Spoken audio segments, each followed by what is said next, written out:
But in the end, when you say, okay, I'm going to accept it when we get home, we have axe to grind. But in the end, it was still, like, it's still a failed proposal. It's a failed proposal, but the embarrassment, the guy didn't face that. I mean, you saw that video. The young man was, I mean, standing up was a problem, you know. So I believe that you might just want to do that just so he doesn't get embarrassed. And at the end of the day, guy, I mean, nah. But let's look at the cultural aspect. Okay. Just before we came on, you heard Samson saying he would never go on his knees. Did I say that? Propose.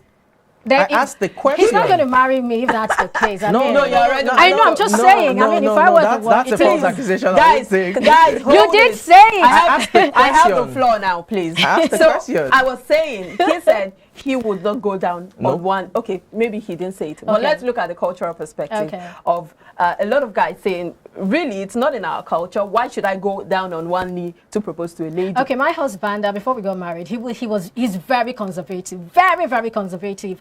And then when we started, I mean, from the moment we started, we're talking about marriage, like, I mean, it was what we wanted. Love at first sight.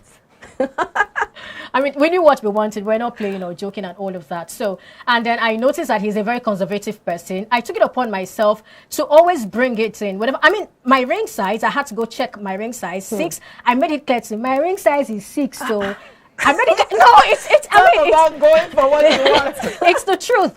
My ring size is 6. So, and then I made him understand the kind of. I mean, I would like almost give him a list of the kind of people I want to be at the proposal, the kind of setting I want. I mean, I did all of that. And I noticed he's a very conservative person. And I play. If you don't need down, not be you propose to. If you want to marry me, you're going to need that. So, I mean, there is that part of having that conversation. I made everything clear. Yes, to the point of my ring size. But I'm saying that, taking it from the general overview of the culture of the typical Nigerian makes it difficult for them to want to say, okay, I'm going down. In fact, it is a Western culture, looking at the style of proposal that we use these days. And a lot of people have said, I don't have to go down on one knee. Why don't I just get... We've even seen cases of ladies proposing to guys. And then there are also the sentiments that it is not typical of the Nigerian culture for a lady to go down on one knee to propose to a guy. But what do you make of the fact that some people believe that guys shouldn't go down on one knee to propose to?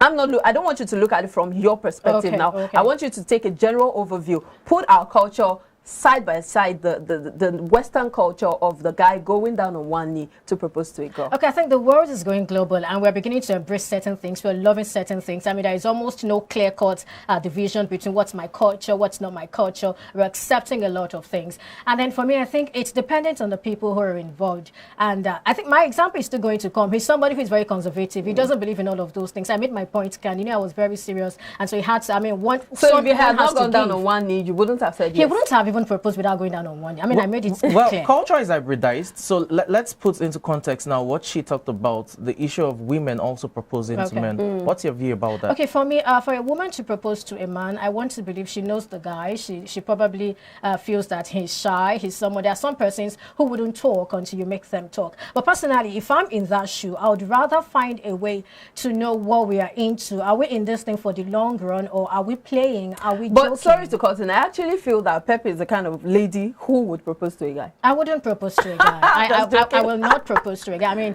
I will not, because... But you would put in measures to make sure he does it. Not like I put in measures to make sure he does it. I'm not going to force a man to propose to me, because at the end of the day, I'm going to have my fingers not burnt. Force, so to speak. I'm not going to do that. But you know he wants to marry you, yeah? Okay. And then you know that is probably conservative, as you said, and you feel that this guy is delaying. You just leave him. What would you do? You just leave him? I'll not just leave. I'll lead him on, and what I mean by that, yes, but I'm not forcing him. I'm not forcing. I'm going to make him. I'll bring the conversation to the table, and right? You guide. Oh yeah, just like I guided my husband. I mean, I guided him. We're saying the same thing. She's up. Okay, so personally, if you feel it's good for you to propose to him, I mean, that's your decision. But for me, I'd rather say let him do it and guide him also. Yeah, I'd rather say let him do it, or you guide him. What do you make of this? A lot of ladies already know that this man is going to marry me. Okay. Is going to propose one day. And he probably will make it public. Okay. Why do they cry? Oh, you don't understand? Oh my gosh! Oh, that means you cried. I ran. I mean, Oh, okay. Even despite the fact that you knew he was going to propose. I knew, but I didn't know. I mean, it was a setup, kind of. A friend of ours was going to relocate to UK, and then he said to us, Dr. D, okay, Perpetua, I'll be relocating to meet my wife in UK, so I'll be having a get-together for friends. You're invited. The color code is, you know, the color code, I didn't even know it was just for me, for my husband and me. And he said the color code is wine and all of that. So I felt like, okay, no problem. I mean, I even chose what my husband was going to wear. Like, okay, wear this. And I didn't know it was my proposal. For all, the only thing I thought of was, we're going for Dr. D send forth. Only for us to get there. And all of a sudden, everything changes. I ran because I wasn't expecting it. I mean, it was. Did you cry?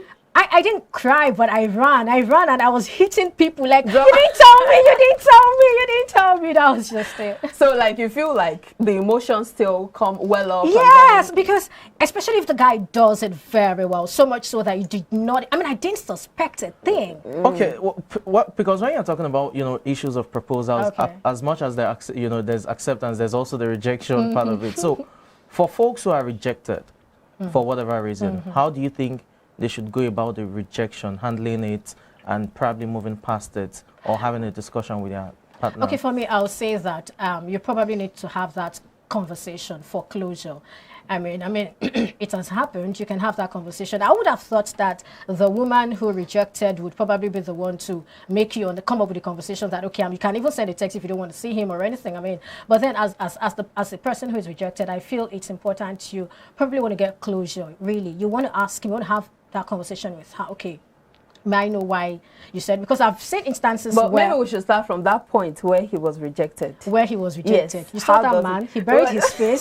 He stood up. So he is that left. the Due typical to- way to Oh, handle what it? else do you want to do? Well, due to time constraint, really, Okay. let's just hit home with that point, really. So the rejected fellow in question now, how does the person move on? Because in searching for closure, not everyone will get a reason.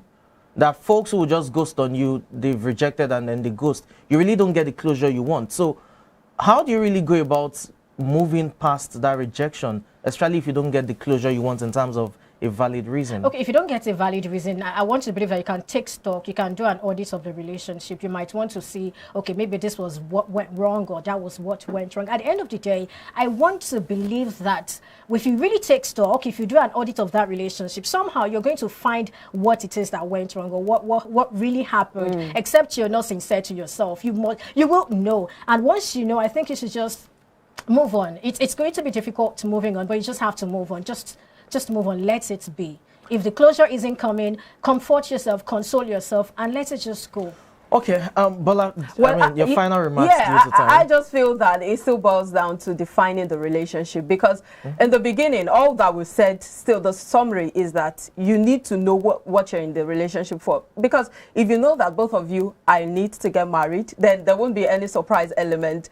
Yeah, the surprise element may just be the drama, like Pep running away, like the, you know, the tears and all that. But in the end, you know that this person is going to propose to you, and there's no need for slaps and all the embarrassment.